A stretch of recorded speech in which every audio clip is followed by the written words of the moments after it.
एक बार की बात है। महात्मा गौतम बुद्ध एक गांव में उपदेश दे रहे थे।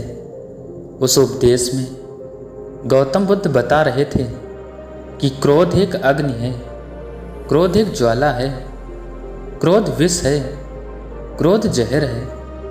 क्रोध एक ऐसी अवस्था है जिस अवस्था में आप अपना आपा खो बैठते हैं। क्रोध करते वक्त क्रोधित व्यक्ति सामने वाले का नुकसान करना चाहता है, लेकिन दोस्तों, यह कैसे संभव हो सकता है कि क्रोध आप करें और उस क्रोध की वजह से किसी दूसरे का नुकसान हो? यह तो कदापि नहीं हो सकता। हाँ, यह जरूर होगा कि उस क्रोध की वजह से आप जरूर परेशान होंगे, आपकी मानसिक स्थिति जरूर बिगड़ेगी, आपकी शारीरिक अवस्था जरूर खराब हो सकती है। गुस्से में आप कुछ ऐसा बोल या कर जाएंगे जिसकी वजह से आपकी इज्जत भी खराब हो जाएगी। क्रोध मानो इस तरह है कि आप खुद जहर पीना चाहते हैं और उस जहर का असर किसी दूसरे के शरीर में देखना चाहते हैं, लेकिन यह कैसे हो सकता है? जब आप क्रोध रूपी जहर को खुद ही पी रहे हैं तो उसका असर तो आपके ऊपर ही होगा ना। जब महात्मा गौतम बुद्ध जी यह उपदेश दे रहे थे, उस दौरान उपदेश देते वक्त गांव के लोगों की एकत्र भीड़ में एक क्रोधी व्यक्ति बैठा हुआ था। क्रोधी व्यक्ति इस बात को सुनकर गुस्सा और क्रोधित हो रहा था, क्योंकि कहीं न कहीं वह अपने आप की बेइज्जती महसूस कर रहा था कि वह मेरी बेइज्जती कर रहे हैं। महात्मा गौतम बुद्ध जी की क्रोध की इस उपदेश को सुनते सुनते क्रोधित व्यक्ति इतना ज़्यादा गुस्सा हो गया कि वह इस भीड़ से उठा और महात्मा गौतम बुद्ध जी के मुंह पर जाकर थूक दिया। गांव के लोग और शिष्यगण इस हरकत से भड़क उठे। उनका क्रोध इतना ज़्यादा था कि वे लोग उस क्रोधित व्यक्ति को मारने पर उतर आए, लेकिन महात्मा गौतम बुद्ध जी ने लोगों को शांत कराया। उन्होंने बड़े ही शांत स्वर में उस क्रोधित व्यक्ति से पूछा, भाई, क्या तुम और भी कुछ कहना और करना चाहते हो मेरे साथ? वह क्रोधित व्यक्ति बिना कुछ बोले वहाँ से चला गया। गांव के सारे लोग और शिष्यों ने पूछा कि हे भगवान, वह बुद्धिहीन आपके मुंह पर थूक कर चला गया और आप क्रोधित नहीं हुए, आपको गुस्सा नहीं आया। भला यह कैसे हो सकता है? महात्मा गौतम बुद्ध जी ने कहा, क्रोध अग्नि और ज्वालामुखी की तरह होता है। इसके चपेट में आने से केवल अनर्थ ही होगा। उसने अनर्थ अर्थात गलत कार्य किया था। अगर उसी की तरह मैं भी क्रोधित हो जाऊं तो मैं भी अनर्थ अर्थात गलत कार्य कर देता। वह व्यक्ति हो सकता है किसी परेशानी में रहा हो, किसी बात को लेकर परेशान रहा हो, जिसकी वजह से वह यह गलत कार्य कर दिया हो। गांव के सारे लोग महात्मा गौतम बुद्ध जी की बात को भली भांति समझ गए और अपने गुस्सा को शांत कर लिए। फिर अगले दिन महात्मा गौतम बुद्ध जी दूसरे गांव में अपने उपदेश दे रहे थे। उसी दौरान वह गुस्सैल व्यक्ति महात्मा गौतम बुद्ध जी के चरणों में गिरकर रोने लगा और कहा, हे महात्मा, अभी मेरा गुस्सा शांत हो गया है।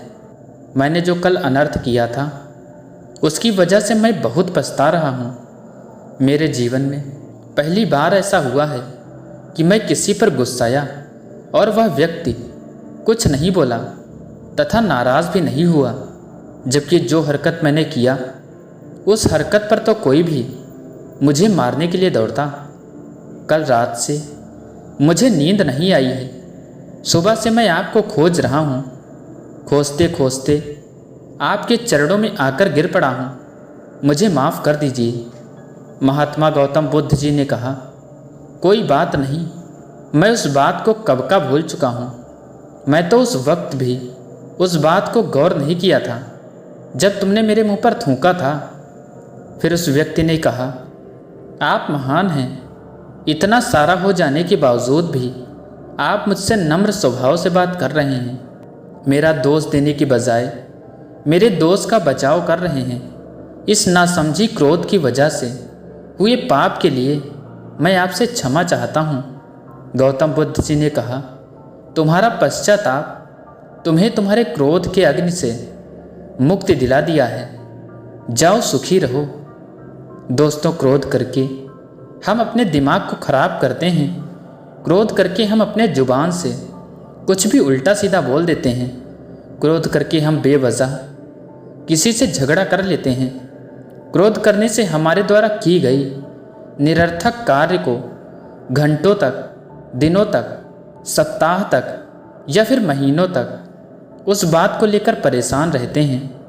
कई बार तो हम गुस्से में कुछ ऐसा कर बैठते हैं जो हमारे मृत्यु उपरांत ही खत्म होती है। जब हम किसी भी सही या गलत बात को बर्दाश्त नहीं कर पाते, तब हमारा स्वभाव चिड़चिड़ा होता है और हम क्रोध करने लगते हैं। लेकिन उस क्रोध या गुस्सा से नुकसान किसका हो रहा है? अगर आप किसी बात से या किसी को कुछ कहने से गुस्साते हैं, तो हम कहीं ना कहीं अपना ही नुकसान कर रहे होते हैं। उस गुस्से की वजह से सामने वाला व्यक्ति जो आपको कुछ कहकर या सुनाकर, जिसकी वजह से आप चिड़चिड़ा कर क्रोधित हुए हैं, वह तो चुपचाप चला गया। उसे जो करना था वह कर लिया। लेकिन आप क्या कर रहे हैं? आप तो क्रोधित होकर खुद का नुकसान ही कर रहे हैं, मानसिक रूप से या फिर शारीरिक रूप से। जिस बात पर आप क्रोधित हो रहे हैं, उस बात को आप एक बार ठंडे दिमाग से सोचें और समझने की कोशिश करें। सच में कह रहा हूँ, आप क्रोधित होना छोड़ देंगे, क्योंकि आपको समझ में आ जाएगा कि इसकी वजह से केवल और केवल खुद का ही नुकसान होगा और किसी का नहीं।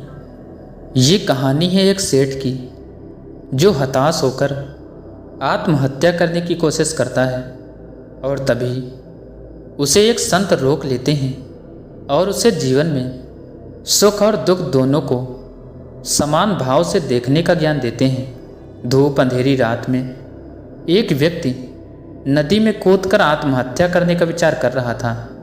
वर्षा के दिन थे और नदी पूरे उफान पर थी।